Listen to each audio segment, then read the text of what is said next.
OutSystem practice on logic, right? So it will help in the project also to writing the complex logic. Even in the interview, sometimes they asked to show they just want to check the logic, how much you are good in the writing the logic, right? So even in one interview they have asked this question. So in the OutSystem interview, basically in the within the time, in the given time, right, we have to um, perform these actions. So they just trying to check you are able to write the logic assignment loops, you are able to do or not, right? Let's practice such a one exercise. And today let I will discuss how we can find the palindrome number, the number is palindrome or not. So that we are going to do exercise. So palindrome number is basically when we will reverse the number, right?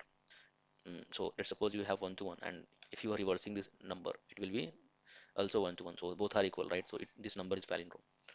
So such kind of number we can we will try to uh, in the out system how we can perform this thing, right? We will do the exercise. So let's suppose I'm searching palindrome, right? Numbers example, number example. So you can see like we have 1 1, right? When we are reversing 1 1, it will be 1 1 only. So 1 1 is palindrome. Similarly 2 2 is palindrome. Similarly 1 3 3 1 is the palindrome. So when we will reverse 1 3 3 1, it will be 1 3 3 1 only, right? And it will be the palindrome. So both are number are matching, so it will be palindrome. Similarly 8008 and 45, these are the palindrome number, because when you are reversing it, it is becoming same number to original, right?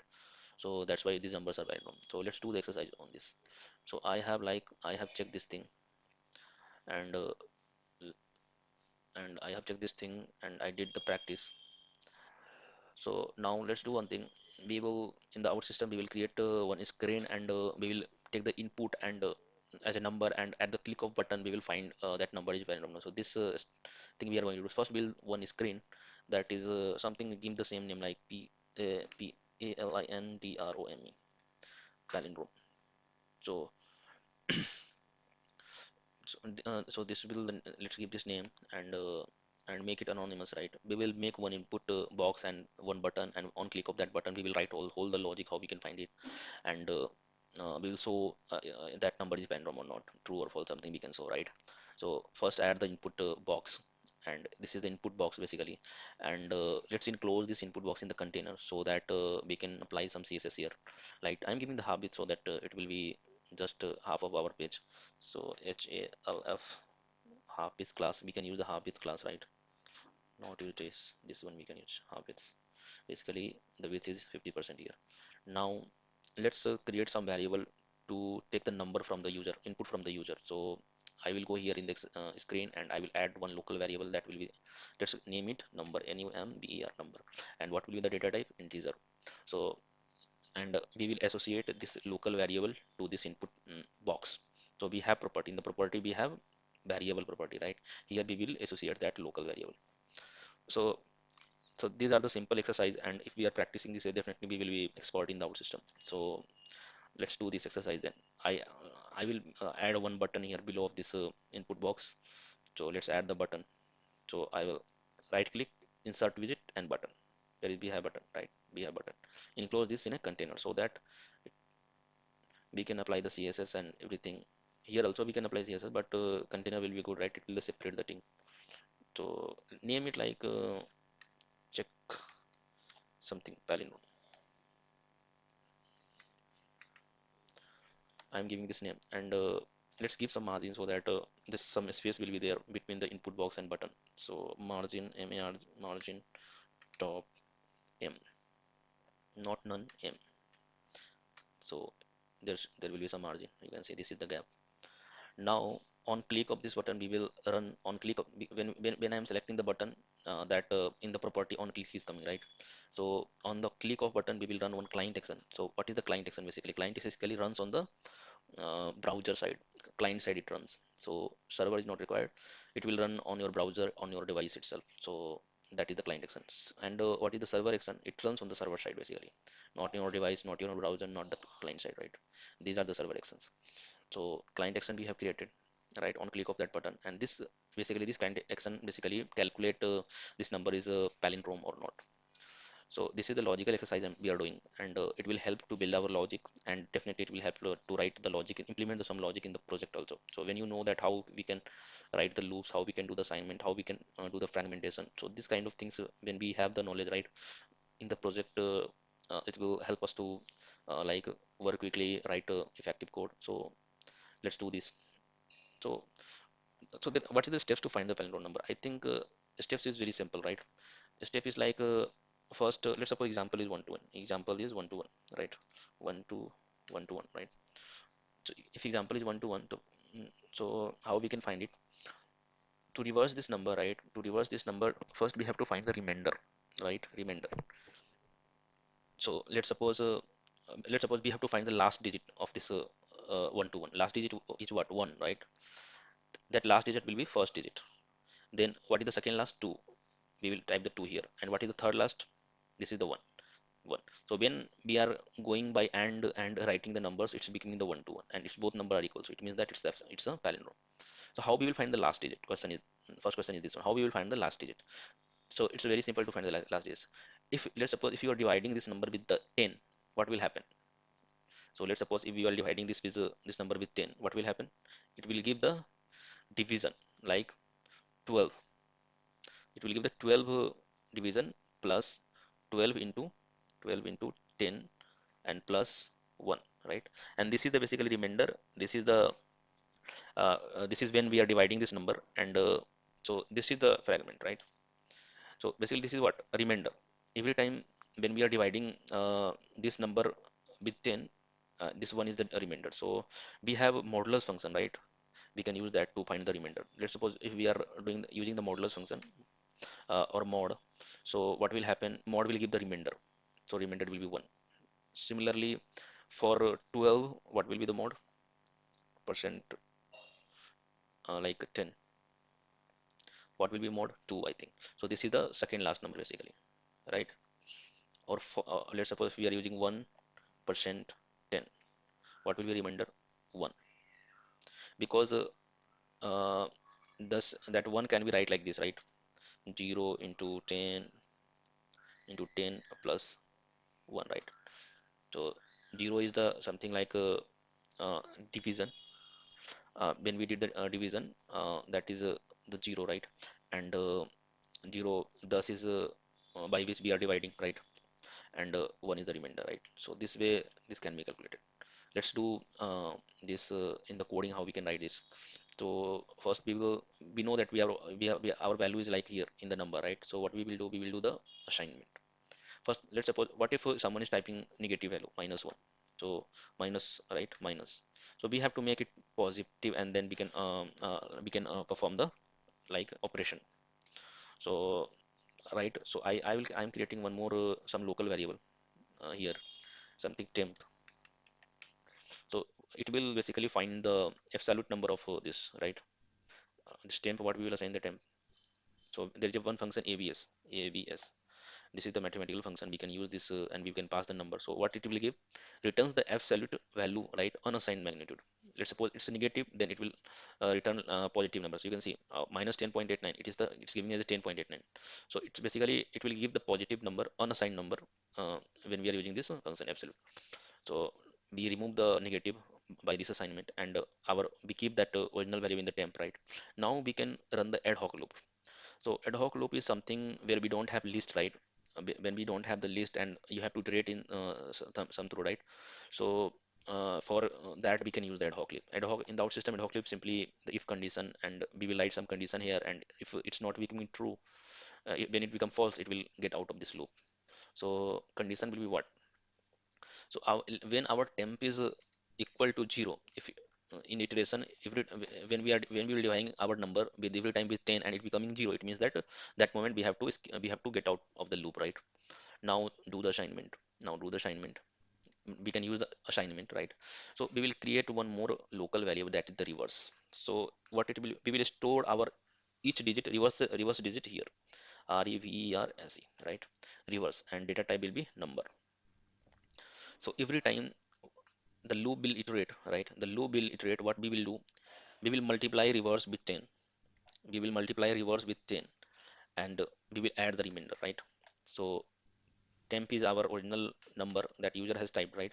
We can use the modulus function to find the remainder. Mod, you can see, returns the remainder of decimal division of n by m. So n is the first input parameter, m is the first parameter. So m will, in our case, m will be 10. Every time we will divide it by 10, and n will be the original number that user has added, right, in the input box. So it will divide that by m, and whatever the remainder will be, it will give, like example, 10 comma 10 comma 3. So if we multiply, so what we how we can write 10, 3 into 3 plus 1, so remainder is 1, so 1 is giving. So this is how this function works, right? So now let's add the temp here, and we will do by 10. We will do by 10 here. So what is the temp? Okay, why it's not taking? So decimal data type required instead of text. So let's change the data type to integer, and here, yeah, it's fine. Now do check again. So in every iteration, what for, in the first iteration, reverse will be 0, so 0 into 10, and temp will be 1 to 1, so remainder will come 1, so 0 plus 1, and 0 plus 1 is equal to 1, and 1 will get assigned in the reverse in the first iteration. So we have 1, for let's suppose example is 1 to 1. In the second iteration, what will happen? We have 1, so in the second iteration it will be like 1 into 1 into 1 into 10 plus, and temp, what will be the temp? In the second iteration, temp should be 12, right? In the first iteration, temp should be 1 to 1, but in the second iteration it will be 1 2, right? 1 2, and comma thus, and mod function, right? Mod function. So it will return, it will return 2, right? It will return 2, I think. So 10 into 1 is equal to 10 plus 2, and 12 it will become. So do one thing, it means that we have to divide 10 in each iteration, temp in each iteration by 10, temp divided by 10, so that every time, every iteration, it will reduce, right? So this way I think it will be good. And now things are good. Now do one thing, when now we have, now after this loop, when it becomes 0, right, in the third iteration, because every time we are dividing, it will become 0, and you will get out of the loop. That time we will check that that number, that our original number, this one, right, this number is equal to reverse or not. This number is equal to reverse or not, that we can't check. Now we can check it, equal to this number or not. So equal to reverse or not. If it will be equal, it means that that number is, basically that number is a palindrome. But number can be negative, right? So let's check, let's equate the positive number, yes, to reverse one. And if it is true, means our output should be true. We don't have any output, so let's create one more local variable, that is palindrome, is Palindrome, and assign the values as a true. If number palindrome as a true, and same assignment we will do in the false. Copy it and paste it in the false condition also, and here we will assign false. We will assign the false here, false. Now let's debug this, and we will check how the logic is working, right? So do one thing, I will show the output here at the UI. So let's add one expression. Let's add expression. So why we use expression in the out system? To show the dynamic value, right? If you want to calculate something, to show some local variables, so for that we can use the expression. So expression, in the expression, just add this variable, right? Let's include in sorry, control chat, let's include this in container and give some margin, so that there should be some space. I'm giving it the same name. And now let's make this screen as a anonymous. It's already, now publish this, and we will check the things are working. First we will check things are working or not, then we will debug that action, and we will check how the logics is working, right? So this will be good. We will be able to understand, right, how the flow is working, how the loop is it going on. So let's open this page in the browser. Open in the browser. It's opening in the browser. Let's copy this, control C. Let's remove this. We have one more browser, use this one, and check if it's working or not. So it's opening. It's opening, and let's see if we had any mistake, we did any mistake or not. I think things are good. Things looks good. Just first we have, okay, now check. Yeah, things are, so initially nothing is there, so it is false. Okay, now type 1 to 1 and check. So nothing is happening, right? Nothing is happening. Now let's debug why nothing is happening, right? add the big point, start debugging.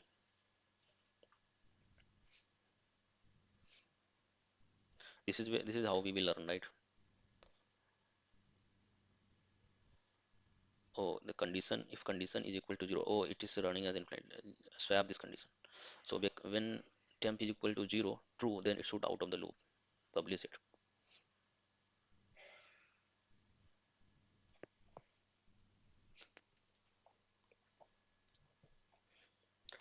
Now check, go back, refresh this page. Now type 121 and check. Yeah, it's true. Means that it's working. Type 800 8. It's true. It's working. Type 800. Check false. It's working, right? Now debug how it's working, right? I will check for 121. Let's add the debugger point. Let's make the big screen. And I already added the debugger point. Let's debug it. So it will starting the session, debugging session. Let's go back. I already have 121. Let's click on this. So debugger point is hitting. Now let's go ahead. So you can see initial value of temp is 0. Our number is 121. So what value should come here? 121, right? Because absolute is something, it will make positive to positive, negative to positive. So temp should be 121. So it's just check. You can see temp become 121. Now it will go into the loop. Temp is equal to 0. It will be false, right? It's not 0. It's 121. So it will go inside of this one. So now see, initial temp value is 121. Reverse is 0. But after this assignment, reverse become what? Reverse should become 1, right? And temp should become 12. Why?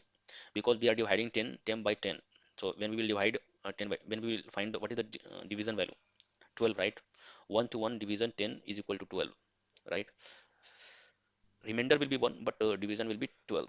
So we 12 10 should become 12, and what reverse will become? So initial value is 0, 0 into 10, right? 0 into 10 is 0, plus mod will give the remainder only. So temp is 1 to 1 comma 10, remainder will be 1. So in the first iteration, reverse will be 1 and temp will be 12. Let's see.